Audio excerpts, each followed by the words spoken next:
Para wanita yang luar biasa, bersukacita sekali kalau hari ini kita dapat berkumpul dalam ibadah Natal WBI GB Visi Pemulihan. Saya percaya walaupun tahun ini agak sedikit berbeda, kita tidak dapat berkumpul dalam gedung gereja secara fisik, tapi sukacita Natal terus mengalir dalam hidup kita. Amin.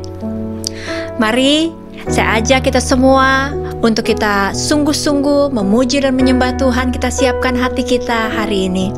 Kita tundukkan kepala, kita berdoa. Anugerah-Mu besar buat hidup kami Tuhan. Penyertaan-Mu sempurna, sungguh luar biasa Tuhan dalam hidup kami dan keluarga kami Tuhan Yesus. Bapa, hari ini Tuhan, kami mau datang kepadamu Tuhan Yesus dengan hati yang bersyukur, dengan hati yang bersuka cita Tuhan.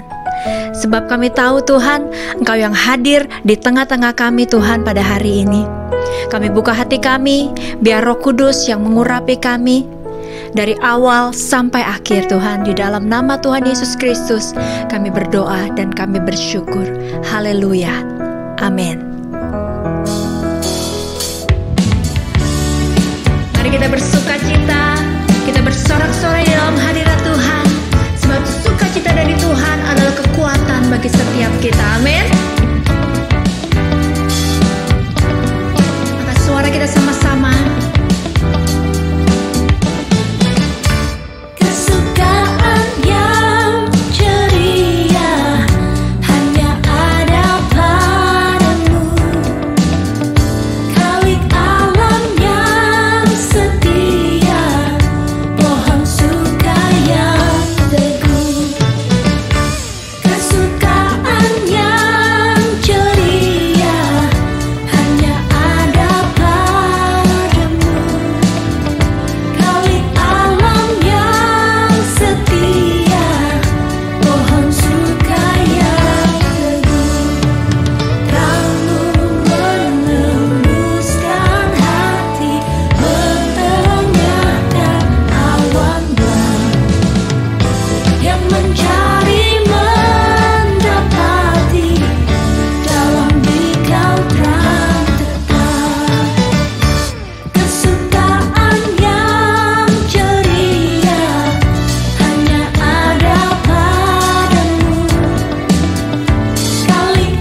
Bagimu-Lah yang layak untuk disembah, Tuhan.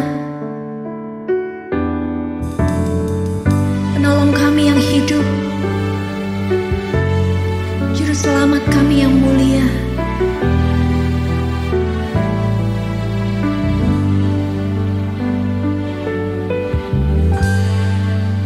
Oh Yesusku, Engkaulah Raja damai. Kau turun ke dunia, selamatkan manusia. Oh Yesusku, Kau Tuhan penuh kasih. Kau berikan hidupmu untuk tebus dosaku. Kaulah Allah yang kupuji. Kaulah Allah yang kusembah. Kemuliaan bagimu di tempat maha tinggi. Kemuliaan bagimu di tempat maha tinggi. Oh Yesusku, Engkaulah Raja damai. Kau turun ke dunia, selamatkan manusia. Oh Yesusku, Kau Tuhan penuh kasih. Kau berikan hidupmu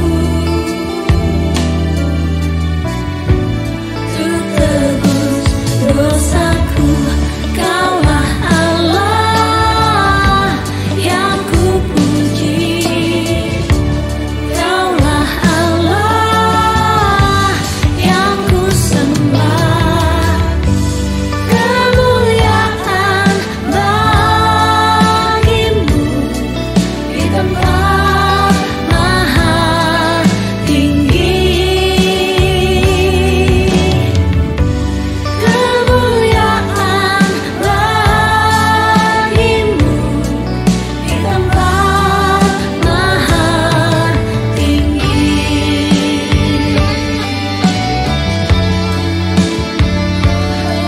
Kasih-Mu Tuhan penuhi hidupku.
kasih Tuhan.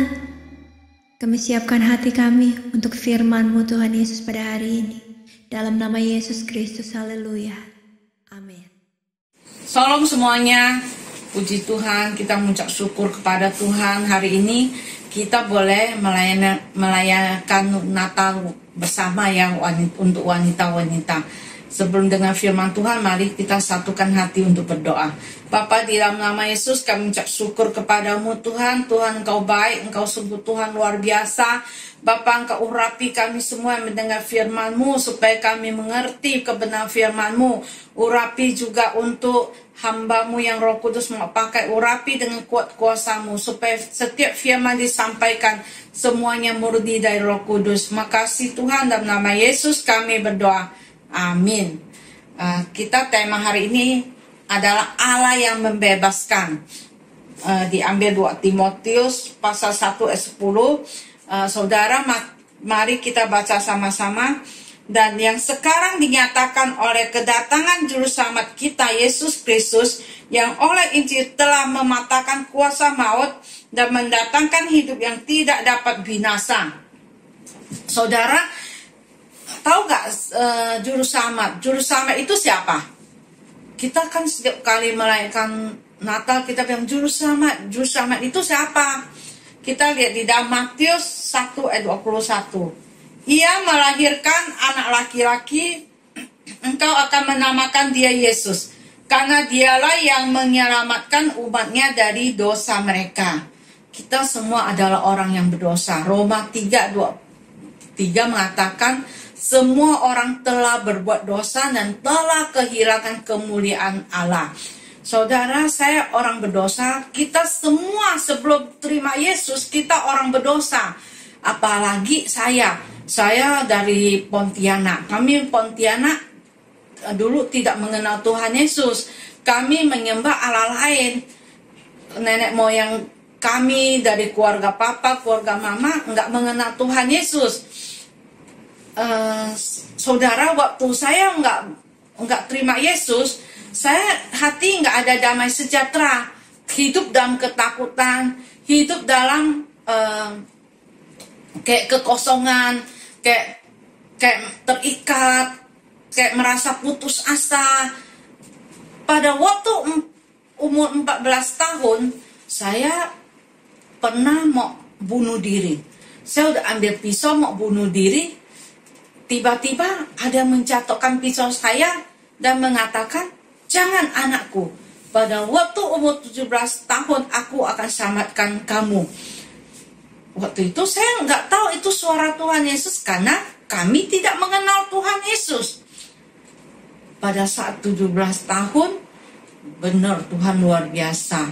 Melalui teman saya, selalu datang ke rumah jemput saya ke gereja. Tapi karena saya belum mengenal Tuhan Yesus, saya tolak terus. Nanti alasannya pura-pura sakit kepala, sakit perut, alasan nggak sempet. Suatu hari saya merasa nggak enak juga karena teman saya datang terus. Wah, saya ikut dia ke gereja. Pada waktu saya masuk ke gereja, di pintu gereja masuk itu tiba-tiba ada suara bilang, hari ini juga aku akan menyelamatkan kamu. Saya kaget. Ini suara itu kan waktu 14 tahun yang lalu. Waktu saya berumur 14 tahun kan saya udah dengar. Oh, ternyata suara itu adalah Tuhan Yesus. Wah, saya di situ saya menangis. Saya mengucap syukur kepada Tuhan. Saya buka hati untuk Tuhan Yesus. Dan saya memberi diri saya dibaptis. Karena saya percaya Yesus. Waktu setelah saya dibaptis, saya percaya Tuhan Yesus, ada damai sejahtera. Ada sukacita.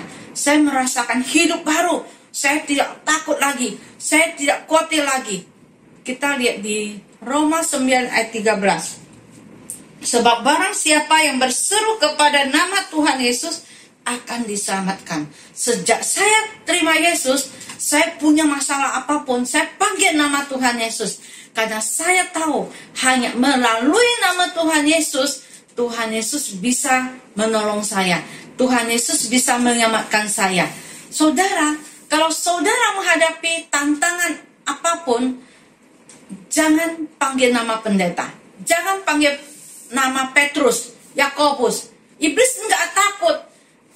Iblis paling takut kita panggil nama siapa? Panggil nama Tuhan Yesus. Hanya melalui nama Yesus yang menyelamatkan kita. Sekarang kita lihat lagi, balik di 2 Timotius pasal 1 ayat 10 yang tadi kita baca. Dan ia sekarang dinyatakan oleh kedatangan juru selamat kita. Tadi saudara udah tahu juru selamat yaitu siapa? Tuhan Yesus Kristus. Lalu di sini katakan Yesus Kristus. Artinya apa? Yesus Kristus artinya Yesus yang diurapi oleh Roh Kudus. Tuhan Yesus diurapi Roh Kudus. Kita lihat di dalam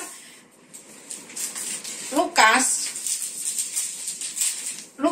pasal 4 ayat 18 sampai 19. Di sini firman Tuhan mengatakan, Roh Tuhan ada padaku oleh sebab ia telah mengurapi aku. Tuhan Yesus diurapi oleh Roh Kudus untuk menyampaikan kabar baik kepada siapa? Tuhan Yesus mengatakan, sekarang aku diurapi Roh Kudus. Roh Kudus memakai Tuhan Yesus mengabarkan Injil kepada siapa? Satu, kepada orang-orang miskin. Saudara, siapa? Maksud di sini orang-orang miskin ini siapa? Bukan orang miskin yang nggak punya uang atau apa, bukan ya. Orang-orang miskin ini siapa? Orang-orang miskin yang sudah percaya kepada Tuhan Yesus, tapi nggak mengerti kebenaran firman Tuhan, nggak tahu firman Tuhan, terus melakukan apa? Dosa. Udah percaya Yesus, tapi tetap terikat tradisi, tetap judi, tetap enggak merenungkan firman Tuhan, masih seperti orang-orang biasa-biasa. Kenapa? Di sini Tuhan mengatakan Tuhan datang untuk orang-orang miskin supaya apa? Tuhan mau mengajarkan kita kebenaran firman Tuhan. Karena melalui kebenaran firman Tuhan itulah yang kita bisa diselamatkan. Kita baca di dalam Yohanes 8 ayat 30. Maka kata Yesus kepada orang-orang Yahudi yang percaya kepadanya. Kita yang percaya kepadanya. Apa yang Yesus katakan kepada kita? Jikalau kamu tetap dalam firman-Ku, kamu benar-benar adalah murid-Ku.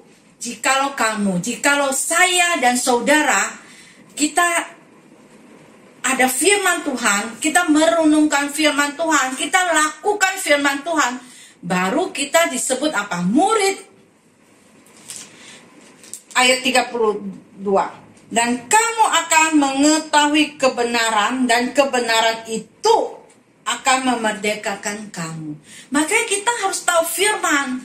Kalau kita tahu firman, firman itu yang memerdekakan kita, firman itu yang menolong kita. Roh Kudus mengajarkan kita. Firman mengajarkan kita. Makanya kita harus ada Roh Kudus, ada firman. Makanya Tuhan Yesus datang supaya kita mengerti kebenaran firman Tuhan dan kita dipenuhi oleh Roh Kudus. Saudara, lalu mengabarkan Injil untuk apa lagi? Yang kedua, pembebasan kepada orang-orang tawanan. Orang-orang tawanan ini orang-orang seperti apa? Orang-orang yang terkurung oleh penjara iblis. Iblis mengikat dalam apa? Misalnya terikat judi, terikat narkoba, terikat pornografi, terikat orang jahat. Iblis ini mengikat. Iblis ini kan mau membinasakan. Jadi dia tujuannya membuat orang apa? Orang terikat supaya apa? Sakit, terikat apa? Keluarganya berantakan, keluarganya apa? Suami benci istri, istri juga benci suaminya, anak-anak benci orang tua, semuanya diikat, dibelenggu. Makanya perlu pelayanan pelepasan. Kita melihat pelayanan Tuhan Yesus seperti di dalam Markus pasal 9 ayat 25. Ketika Yesus melihat orang banyak makin datang berkerumun, ia menegur roh jahat itu dengan keras kepadanya. Hai kamu roh yang menyebabkan orang menjadi bisu dan tuli, aku memerintahkan engkau keluar daripada anak ini dan jangan memasukinya lagi. Orang bisu tuli diikat apa? Diikat oleh kuasa kegelapan, diikat roh jahat. Lalu ayat 26-nya, lalu keluarlah roh itu sambil berteriak. Roh itu keluar sambil apa? Berteriak. Kalau kita melayani pelepasan, roh itu keluar bukan permisi aku mau keluar. Enggak, roh itu apa? Berontak, roh itu teriak. Kenapa? Karena iblis itu takut kepada kuasa Roh Kudus, takut kepada nama Tuhan Yesus. Kita bersyukur kepada Tuhan. Visi pemulihan ini adalah visi pelayanan pelepasan. Banyak sekali orang-orang yang terikat dilepaskan, termasuk saya. Dulu saya dilepaskan, waktu saya dilepaskan saya apa? Teriak-teriak. Saya percaya saudara-saudara yang mengalami juga sama kan? Terikat apa? Tadinya keluarganya terikat judi, dilepaskan, terikat pornografi. Waktu dilepaskan, semua apa? Semua teriak. Yang teriak siapa? Iblis. Iblis itu maki-maki pendetanya. Sebenarnya bukan orang itu, tapi siapa? Roh itu yang mengikat orang itu, sehingga waktu mau keluar iblis itu nggak mau keluar, dia apa?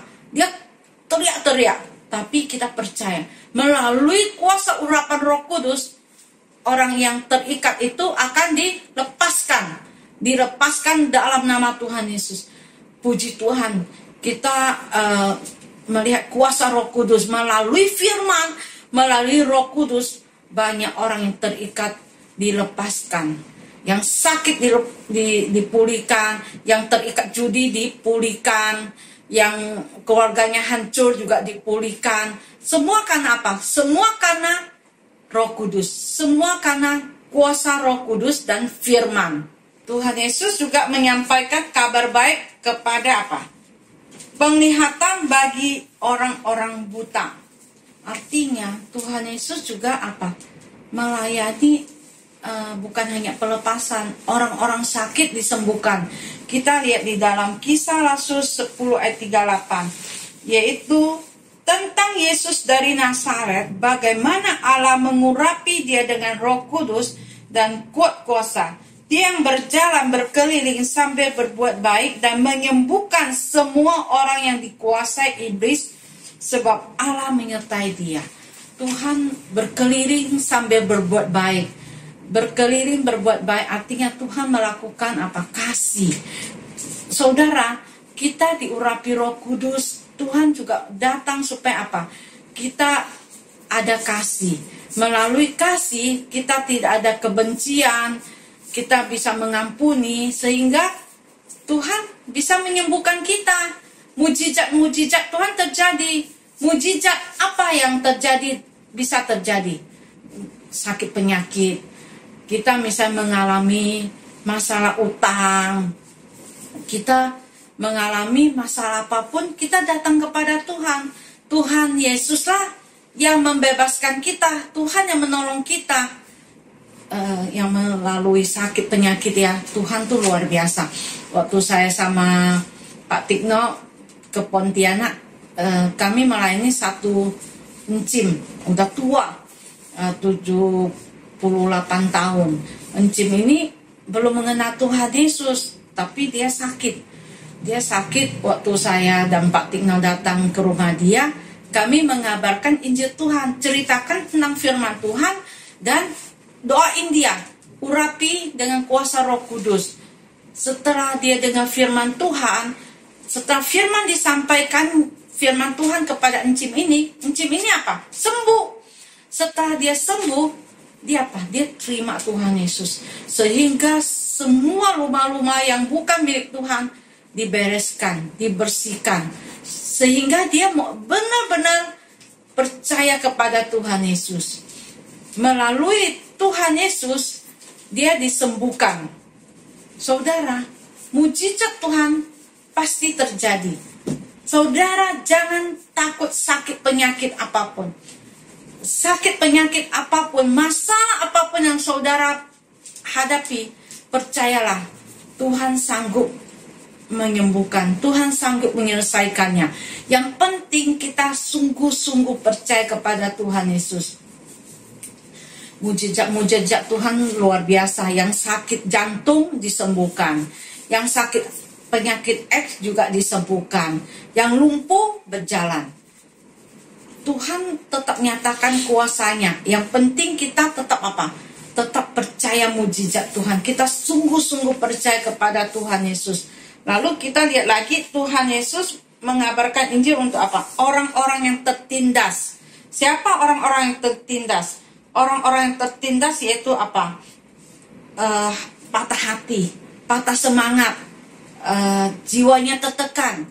Nah, Tuhan Yesus juga datang. Tuhan mau datang untuk apa? Untuk menyelamatkan. Maka di dalam Matius 11 ayat 28, Tuhan mengatakan, marilah kepadaku semua yang letih lesu dan beban berat. Aku akan memberi kelegaan kepadamu. Balik kepadaku, kata Tuhan, marilah kepadaku semua yang letih lesu dan beban berat. Siapa yang letih lesu? Letih lesu tuh nggak ada semangat lagi, patah semangat, ya. Tapi Tuhan bilang, mari datanglah kepadaku semua yang letih lesu, beban berat. Percayalah Tuhan akan memberikan kelegaan. Siapa di sini yang udah sakit jiwa? Sakit jiwa ini bukan gila ya. Kalau kita menghadapi masalah, kita tertekan, itu namanya sakit jiwa. Kata Tuhan, datanglah kepadaku, aku akan memberikan apa? Janji Tuhan memberikan kita ketenangan. Lalu ayat 29-nya, pikulah kuk yang kupasang dan belajar padaku, karena aku lemah lembut dan rendah hati, dan jiwamu akan mendapat ketenangan. Kita datang kepada Tuhan Yesus. Tuhan membebaskan kita, Tuhan melepaskan kita sehingga kita apa? Memperoleh ketenangan. Saudara, masalah apapun, tantangan apapun, saudara datang kepada Tuhan. Tuhan yang akan memberikan damai sejahtera, Tuhan akan memberikan ketenangan. Sehingga saat saudara menghadapi masalah utang, saudara menghadapi masalah keluarga, wanita-wanita ya, kadang-kadang ibu-ibu kan menghadapi masalah apa? Suami, masalah apapun. Kata firman Tuhan, tenang, mari datang kepada Tuhan. Tuhan akan memberikan apa? Ketenangan. Tuhan akan memberikan damai sejahtera. Maka saudara, masalah apapun kita percaya Tuhan sanggup menyelesaikannya. Tuhan Yesus juga yang kelima, Tuhan memberitakan tahun rahmat Tuhan telah datang. Tuhan memberitakan kabar baik luar biasa. Saudara, kita sebagai anak-anak Tuhan di akhir zaman, Roh Kudus juga mau pakai kita, wanita-wanita di akhir zaman, untuk apa? Beritakan Injil Tuhan. Kita jangan diam. Kita jangan hanya fokus kepada masalah yang kita hadapi. Tapi di akhir zaman sebelum Tuhan Yesus datang, mari kita pergi, beritakan firman Tuhan, beritakan Injil Tuhan, beritakan tentang kuasa urapan Roh Kudus. Kalau kita berani melangkah, percayalah saudara, Roh Kudus menyertai kita, sehingga kita dipakai Tuhan, beritakan Injil Tuhan. Saudara, waktu saya pergi memberitakan Injil Tuhan kepada seorang ibu ya, seorang ibu, dia belum mengenal Yesus, tapi dia ada masalah. Masalah apa? Masalah utang. Dia ada masalah utang dan dia merasa tertekan karena tukang tagih sering datang, dan dia juga merasa dia putus asa. Waktu saya kabarkan Injil Tuhan, saya kabarkan tentang jangan takut. Tuhan Yesus lahir ke dunia ini untuk membebaskan kita, supaya Tuhan mau selamatkan kita. Setiap orang yang percaya kepada Tuhan akan diselamatkan.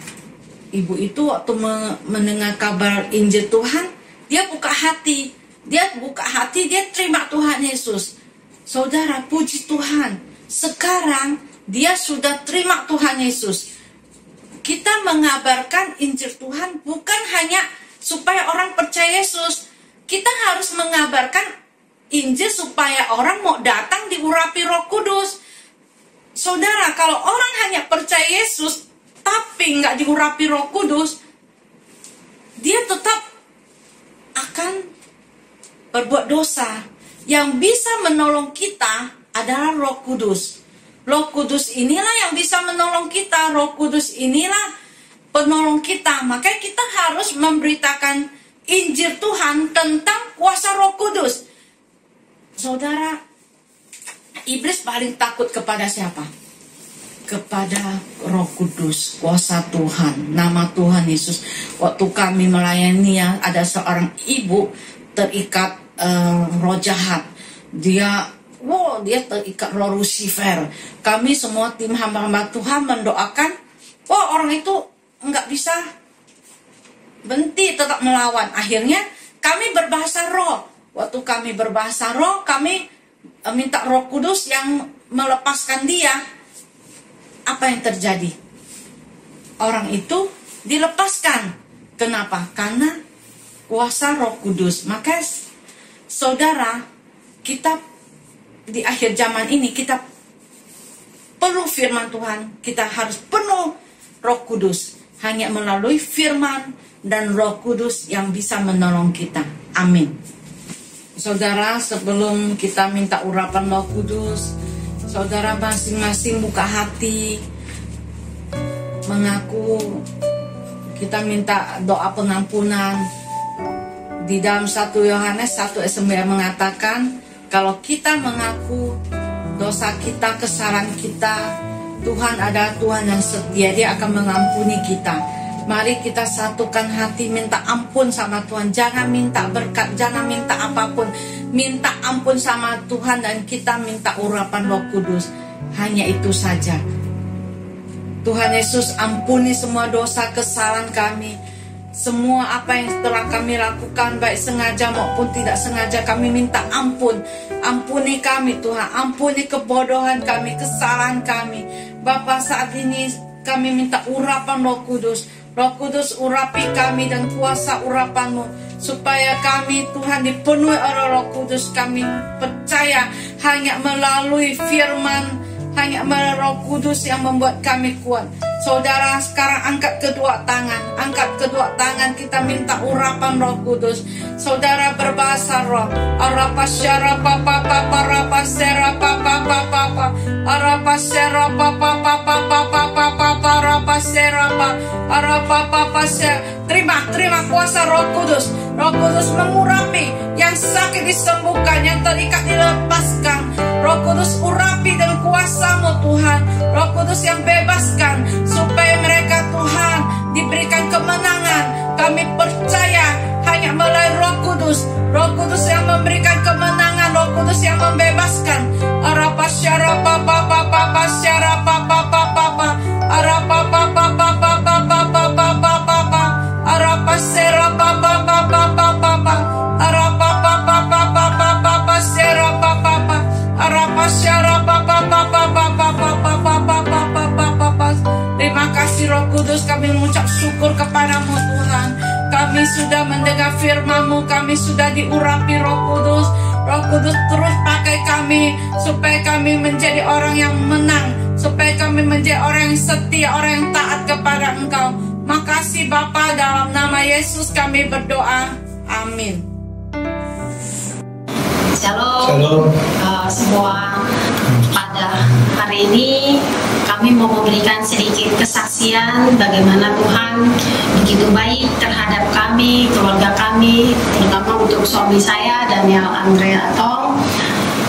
Tuhan boleh mengizinkan mengalami suatu sakit yang dimana saya akan menceritakan kronologinya. Pada tanggal 23 Oktober bulan kemarin ya, tahun 2020 ini, menjalani hari-hari seperti biasa, aktivitasnya juga menjalani seperti biasa. Pada malam hari harinya tiba-tiba jam 7.30 malam suami saya mengeluh kepalanya merasakan pusing. Terus tidak lama kemudian selang 15 menit suami saya bilang dulu lagi hidungnya, kedua hidungnya mampet. Dia merasakan sekujur dari kedua tangannya sampai ke bagian dada, leher, dan sampai ke ujung belakang pundak ini merasakan kesemutan, kebas. Jadi tidak seperti tidak merasakan apa-apa gitu. Melihat itu saya kaget. Mungkin saya berpikir, wah mungkin ini adalah keracunan makan atau bagaimana gitu. Saya pun mungkin mengantisipasi untuk memberikan suami saya minum susu beruang ya, larutan untuk pencegahan pertama gitu. Dan kemudian kami langsung menuju ke rumah sakit. Ya puji Tuhan sampai di nah puji Tuhan juga kami boleh tiba di rumah sakit tanpa kendala, langsung ditangani dengan baik, langsung diberikan oksigen, kemudian susternya juga begitu tangkap untuk memberikan EKG, pengecekan EKG. Nah setelah hasil EKG-nya keluar, suster ada dokter jaganya bilang, ibu ini seperti ada indikasi ada serangan jantung. Wah, kita mendengar itu kami sangat kaget. Saya ditemani kedua keponakan saya, puji Tuhan mereka begitu menemani saya. Kami begitu kaget, kok serangan jantung, padahal tidak pernah ada gejala apapun untuk suami saya ini, tidak pernah mengeluh sakit, tidak pernah mengeluh yang pada umumnya orang mengalami serangan jantung.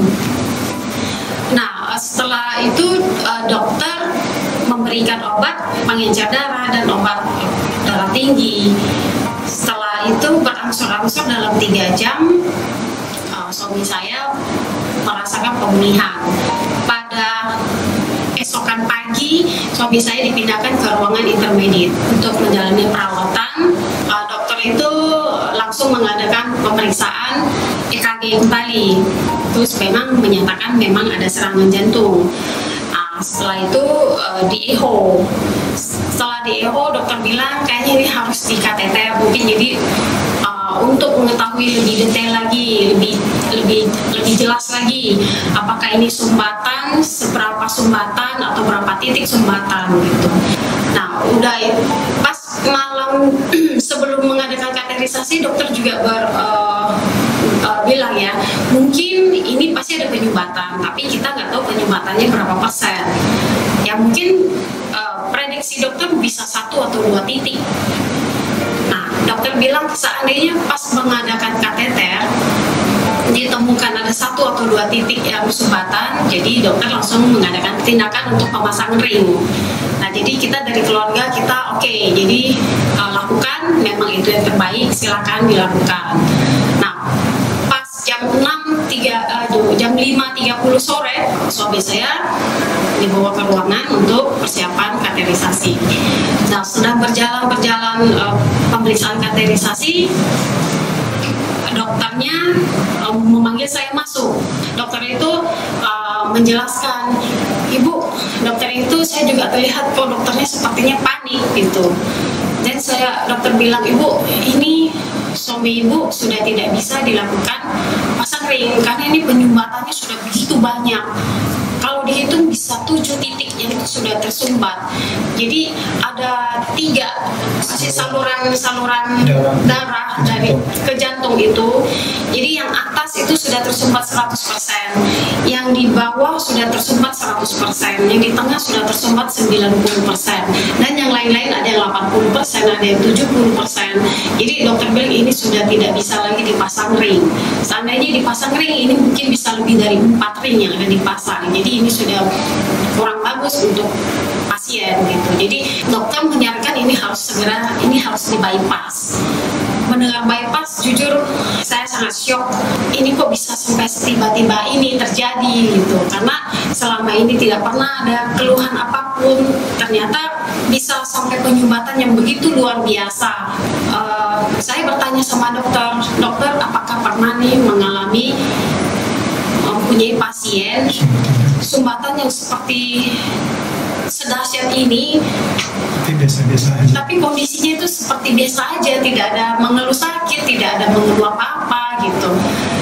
Dokter bilang ya ini memang kasih karunia Tuhan, kemurahan Tuhan juga, karena selama ternyata di suami saya itu di dalam pembuluh darah itu ada mengeluarkan jaringan baru untuk menyuplai darah selama ini untuk hidupnya ke jantungnya. Nah, dokter bilang ini suatu mujizat juga karena jaringan itu yang bikin network sendiri untuk membuka jalur untuk aliran darah ke jantung. Jadi selama ini suami saya itu hidup dan terbantu dari jaringan darah yang baru ini.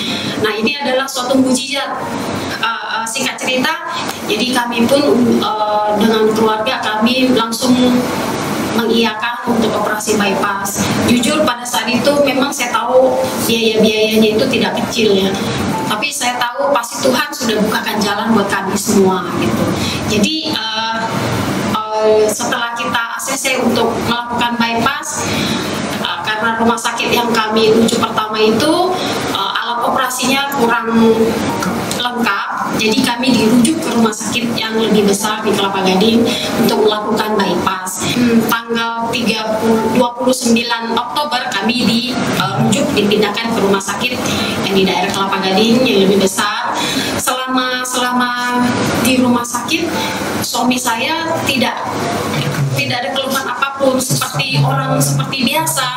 Dan dokternya pun sempat ngomong, kok Bapak nggak ada keluhan nih Pak ya? Selalu bertanya, Bapak nggak ada keluhan, nggak ada sesak, nggak ada ini? Nggak ada dok. Oh ya, kok itu ya puji Tuhan sih gitu. Jadi semuanya bagus gitu kan. Nah, pas tanggal 30 itu diadakan operasi bypass jam 2.30 siang. Suami saya dibawa ke ruangan operasi. Untuk operasi berjalan kurang lebih 5-6 jam. Jadi pada jam 10.40 suami saya sudah menyelesaikan operasi. Setelah itu dibawa ke ruang ICU untuk observasi. Dan keesokan paginya suami saya sudah bisa siuman dan sudah bisa minta makan, dan puji Tuhan. Jadi ini suatu progres yang luar biasa. Biasanya untuk pasien yang mengalami operasi bypass itu di ruangan ICU itu kurang lebih 3 hari. Tapi suami saya boleh dibilang cuma 1 hari di ruangan ICU karena kondisinya bagus, jadi sudah bisa dipindahkan ke ruangan biasa. Nah, selama di ruangan biasa selama kurang lebih 4 hari sampai 5 hari ya, 5 hari kalau nggak salah ya, di ruangan perawatan itu semuanya berjalan lancar, tidak ada keluhan apapun sedikit pun. Jadi pada tanggal 5 November kami sudah dibolehkan pulang ke rumah. Silakan Pak mau. Ya, saya juga sedikit kesaksian ya. Saya sangat untuk syukur pada Tuhan, begitu kasih Tuhan pada saya dalam operasi jantung ini.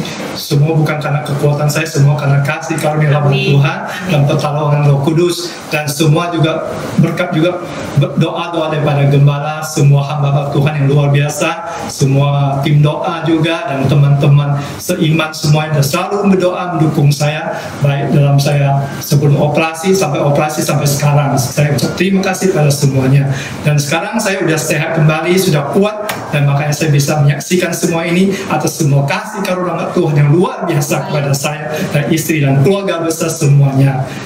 Ya mungkin ada kasih lihat sedikit, ini saya ada sedikit bekas operasinya di sini sampai di sini ya. Ini memang mujizat terjadi dalam diri saya. Jadi intinya pesan dari kami adalah bahwa tetap kita hidup di dalam Tuhan, selalu ucap syukur di dalam Tuhan. Disitulah Tuhan pasti akan membukakan jalan buat setiap anak Tuhan yang berarti. Tuhan pasti akan memberikan yang terbaik buat kita. Terima kasih untuk kesaksian waktu yang diberikan kepada kami, boleh menyaksikan semua kebaikan yang Tuhan berikan kepada kami. Tuhan Yesus memberkati semuanya. Shalom.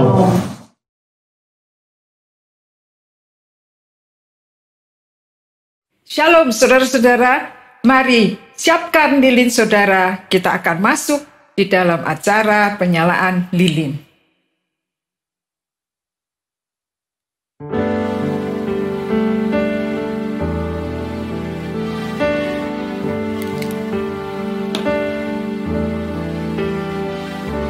Silent night, holy night, all is calm, all is bright, round the Virgin Mother and Child, holy infant, so tender and mild, sleep in heavenly peace,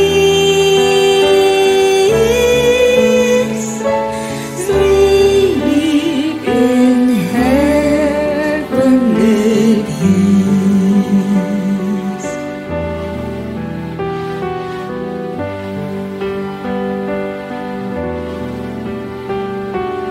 Malam kudus,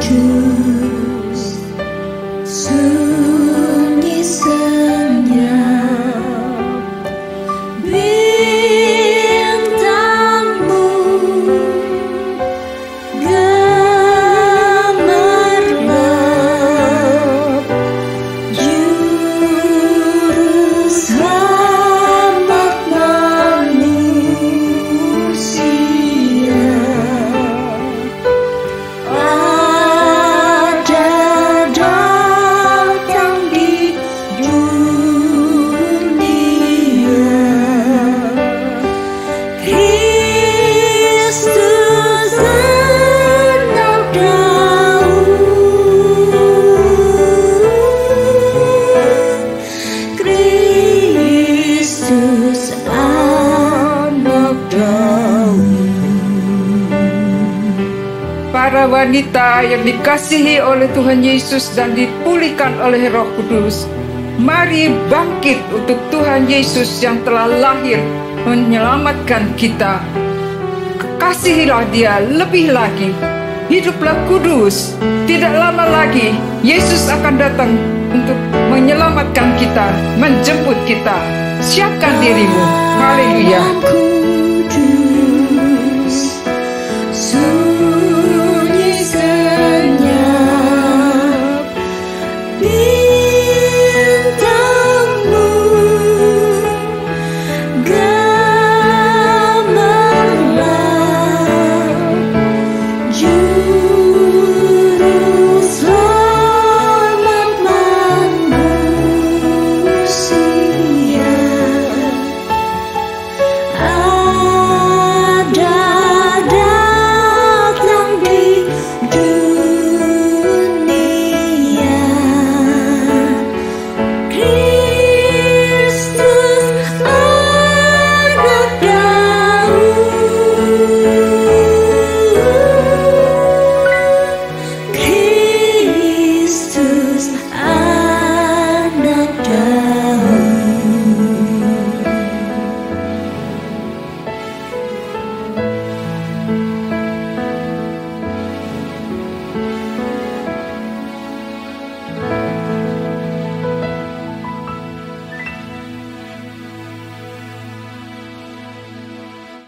Saudara, kita sekarang angkat kedua tangan, kita akan terima berkat Tuhan. Saudara-saudara yang terkasih, pulanglah damai sejahtera sukacita dari Kristus menyertai kita semua, sehingga kita semakin setia, semakin diberkati. Berkat rohani, berkat jasmani, materi melimpah dalam hidup kita. Apa saja yang kita kerjakan, perbuat berhasil dalam nama Yesus. Dalam nama Yesus kami berdoa. Haleluya. Amin.